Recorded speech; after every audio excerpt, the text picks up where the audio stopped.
ചെറുപ്പക്കാരെ, അള്ളാഹു തന്ന ആരോഗ്യ സമയത്ത് ഇബാദത്തുകൾ ചെയ്യുന്നവരാകണം, കൃത്യമായി നിസ്കരിക്കുന്നവരാകണം.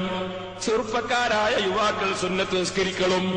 ഞാൻ വേദനയോടെ പറയട്ടെ, പ്രായമുള്ളവര് സുന്നത്ത് നിസ്കരിക്കുന്നു, പണ്ഡിതന്മാര് സുന്നത്ത് നിസ്കരിക്കുന്നു. എന്തേ ചെറുപ്പക്കാരാ, നിന്റെ ജീവിതത്തിൽ നീ ഇൽമോ പഠിച്ചില്ല, ഇൽമോ നീ പഠിച്ചില്ല, കിതാബോ നീ ഓതിയില്ല.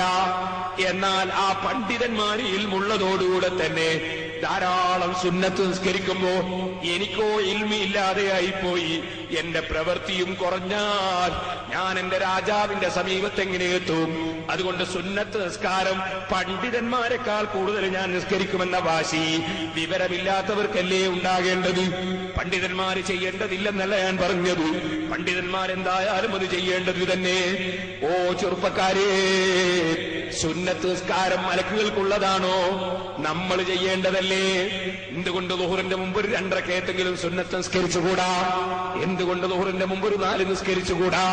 എന്തുകൊണ്ട് ദുഹറിന്റെ ശേഷം ഒരു 4 നിസ്കരിച്ചുകൂടാ? ഞാൻ ചോദിക്കട്ടെ, നമ്മുടെ പള്ളികളിലൊക്കെ ജുമ കഴിഞ്ഞാൽ ചെറുപ്പക്കാരന്റെ ഇറങ്ങി ഓടുന്നത്?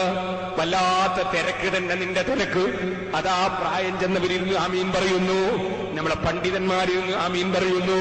ഞാൻ ചോദിക്കട്ടെ, വലിയ ഇൽമിന്റെ ബഹറുകളായിരുന്നു